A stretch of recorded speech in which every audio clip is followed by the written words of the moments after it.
if you start telling that when you grow up and if you behave well, I will allow you to water plants, for example, or to feed the bird or to feed the dog.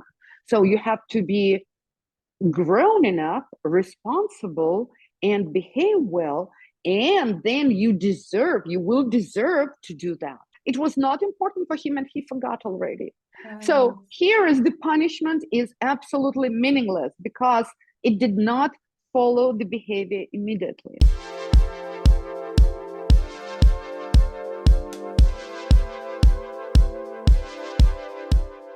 Welcome back, everyone. Today I have a returning guest, Dr. Elena Merenova.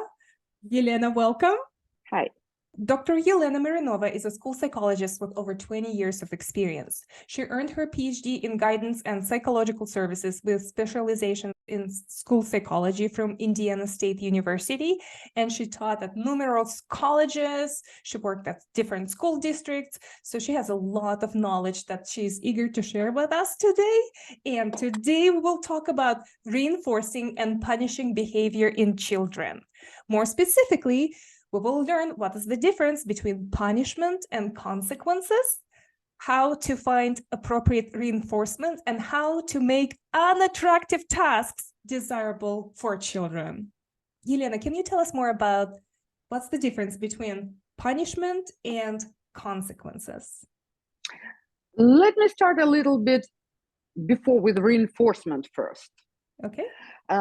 Why I want to talk about that is just because yesterday I talked with my friend and she had two little kids or school age kids, and she said that I do not use punishment anymore.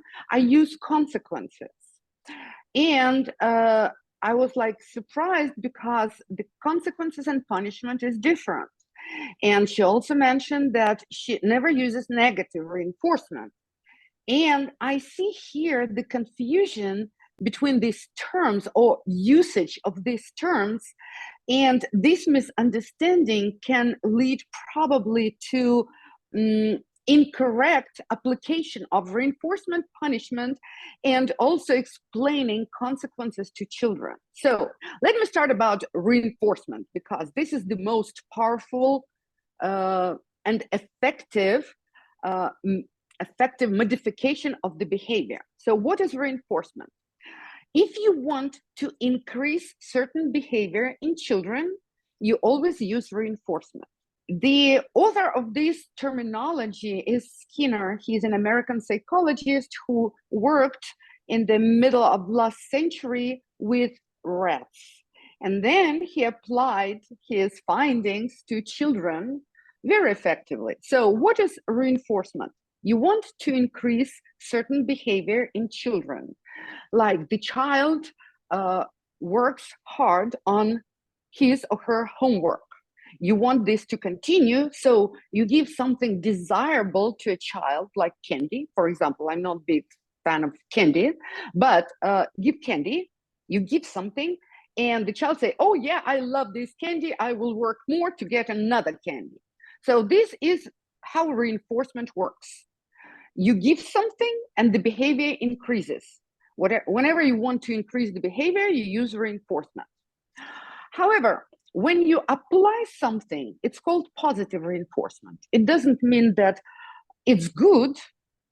It's positive means that plus, this plus sign, you add something and the behavior increases. The reinforcement can be negative too.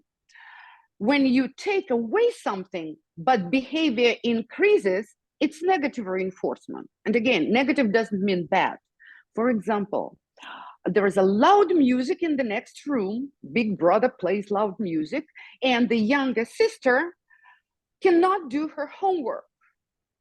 So you turn off the music, you take away something, you turn off the music, and the behavior of your daughter doing homework increases. So this is reinforcement, but it's called negative reinforcement because you take away something. So you remember, when you want to increase behavior, you use reinforcement. Positive when you give something to the child, negative when you remove something from the child, but behavior still increases. So this is called reinforcement. And what is the definition of punishment then? Well, if reinforcement increases behavior, punishment theoretically should decrease behavior. And punishment too can be positive and negative. And again, it doesn't mean good and bad. Positive when you add something and behavior decreases. Like, for example, your child is just whining about something, you spank him, you add something. The child stops whining. So this is positive punishment. Not that it's good punishment, but you add something and behavior decreases. The punishment can be negative too. And again, it's not bad and good.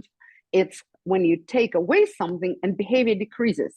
My favorite example is that when you are speeding on the highway and the policeman stops you and fines you, theoretically, your behavior should decrease. You pay fine.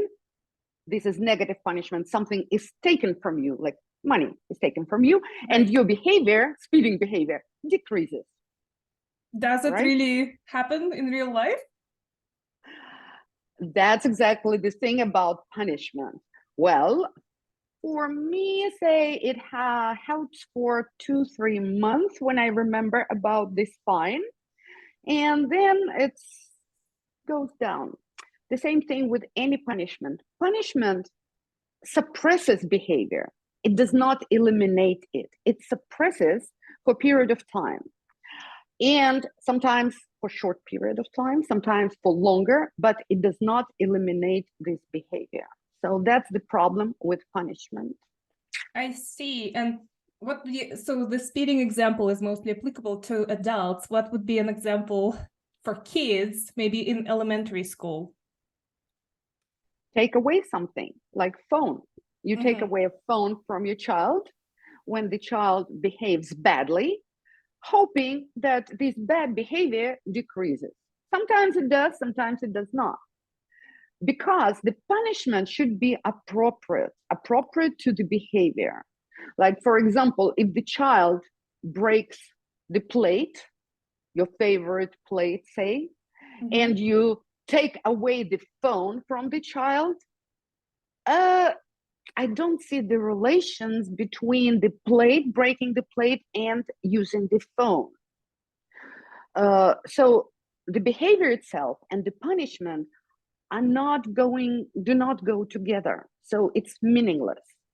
The punishment can be like if the child breaks the plate, the punishment will be, here is the broom, here is the dusting pan, clean after yourself, after you break. That could be the punishment.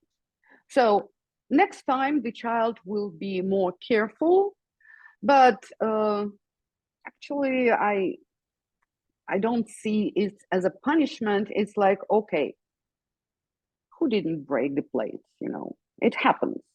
So, but what I want to say that these two things are related: breaking the plate and cleaning after breaking the plate. They're related, but breaking the plate and taking away the phone, they're not related. So the punishment will not be effective. Another thing about punishment should be administered immediately after the behavior. I remember many years ago when we still had corporal punishment in school. In principal's office, we had this paddle. So theoretically, if the child misbehaves, he comes to the principal's office, and the principal just makes it, on the behind paddle. Not strong, it's just like the symbolically. Well, first of all, symbolically, it's not appropriate. And the second, I remember the case after school, the child comes to the principal's office with the note from the teacher or the counselor. I happened to be there, sobbing, giving this note, and the note says 2 paddles. So the principal is supposed, the paddle? Yeah. The paddle is this thing like when you swim in the boat, you paddle. Yeah. And the punishment is to get this paddle, wooden, and spank the child So slightly. literally the One paddle or two from the times. boat, and Yes, the paddle it from the happened boat. in the past 20, 30 years? When was it?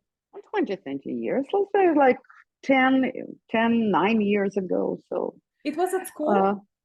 yes, it's corporal In punishment. public It's school? for use. Yes, in public school. Yes. In many schools, it is used, and it's not, as I tell, it's not painful. It's just symbolically, Humiliating, right?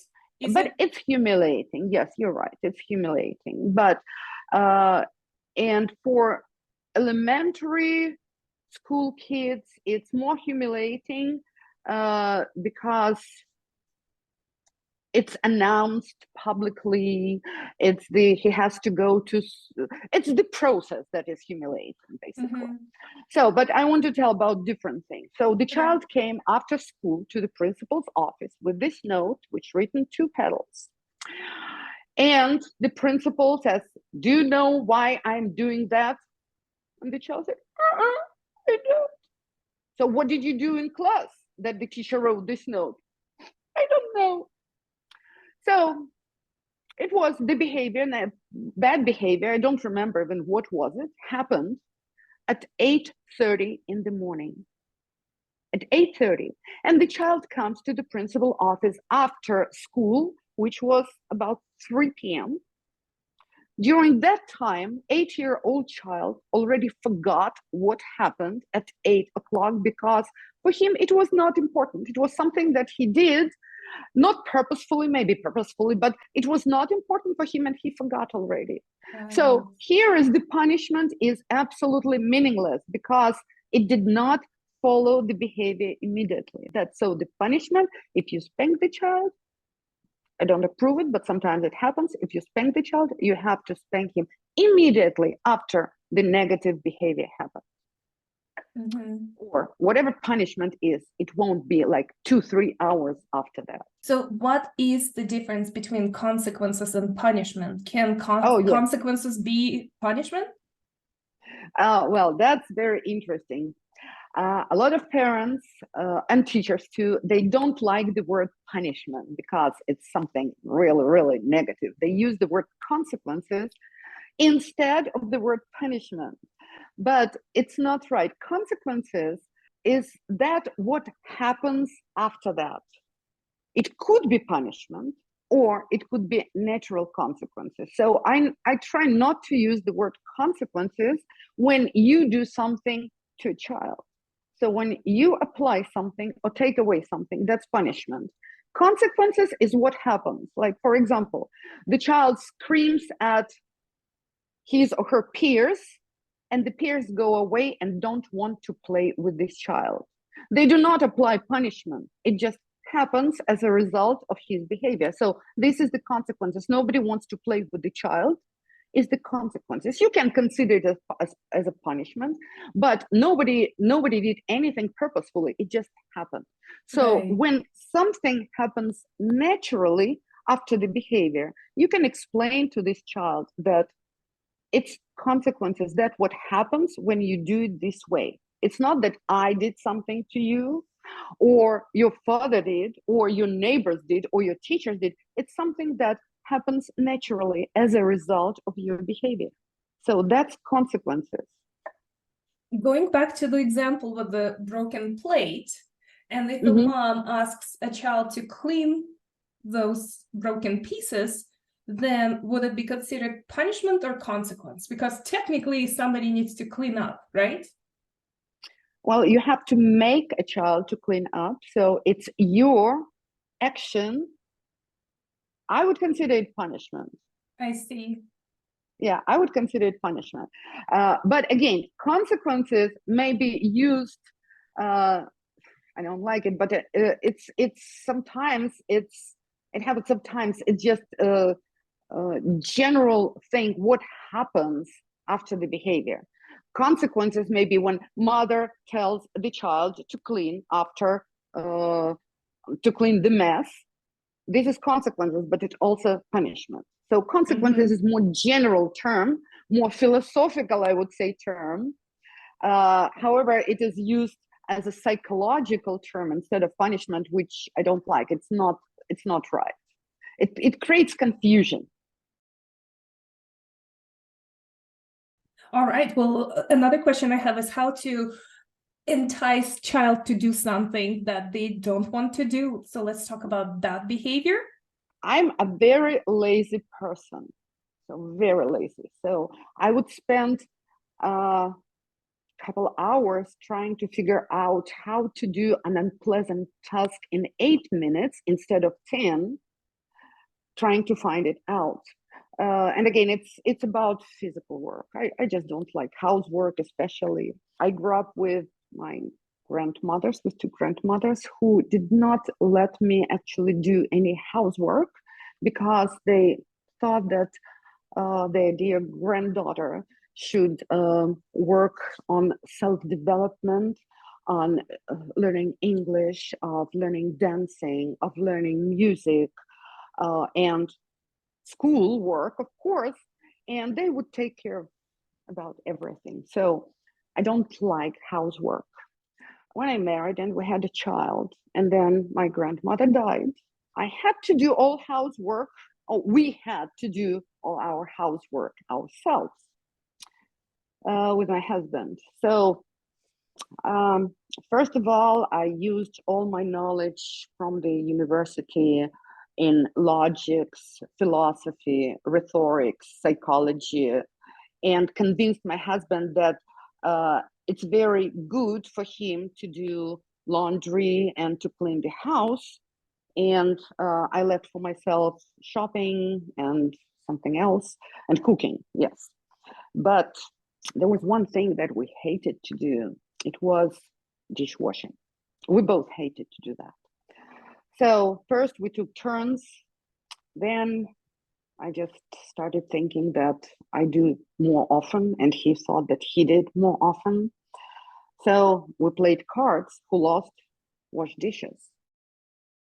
It didn't work well. Well, to make story shorter, our son was growing. He was already 5 years old. Mm-hmm. And I reread at that time Mark Twain, Tom Sawyer. And there was a wonderful story, wonderful episode there that I decided to use it. Do you remember when Tom when Tom painted the fence? Yes. Yes. When Aunt Polly made him do that, and he was so upset at first. And then his friend came to him, and Tom played a trick saying that not every boy deserves to be allowed to paint the fence. So he turned the chore into the reward. And what happened, you remember what happened then? The whole line of kids giving their treasures to Tom, so he would allow them to do the work. Right. And I think they did it 3 times. That was like they ran out of paint. Yes, I love that. Yes, and they impressed the auntie, Aunt Polly. So I decided to try it with our 5-year-old son and started telling him that if you behave well, when you grow, I will allow you to wash dishes. If you repeat it every day for 6 months, when he was 5.5, I told him that he grew enough to try to wash dishes. He was very proud. Of course, it was a nightmare. It was a nightmare first because there were broken dishes. I had to redo the dishes after him because they were greasy and there were mess everywhere and he was wet. I had to change, so I spent a lot of time doing that after him. But by age 6, he was doing that appropriately himself. Every day he asked me, did I behave well? Will you allow me to wash dishes? So it was like enthusiastic reward. It continued all this time till he was teenager. When he was teenager, his enthusiasm went down, but there was already a habit. Habit developed that after dinner, he is the person to wash dishes. So it was like ritual. So He did not even argue about that. So this is a very important lesson. Depends on how you present the task. The attitude of your child will be different. If you tell, yes, this is my chore, I cook, and this is your chore, you will wash dishes. What's the attitude to chore? Will be exactly. not excited. So it doesn't matter what age. Teenagers are worse. Young children still believe that parents are authoritative, and may follow, may not. So, but if you start telling that, well, when you grow up and if you behave well, I will allow you to water plants, for example, or to feed the bird or to feed the dog. So you have to be grown enough, responsible, and behave well, and then you will deserve to do that. So if you present it this way and repeat it many times, you know how it works in the brain. If you drop all the time, say the same thing, you will start believing in that. That's how propaganda works, but it's different story. It's a different topic. Yeah. It's a different topic, but it works. It works. So you need to put it like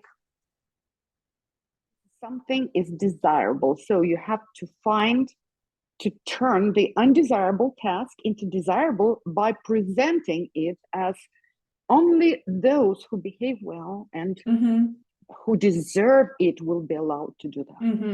You should sound sincere. I see. Try. Yeah, you should sound sincere. You should believe in what you say.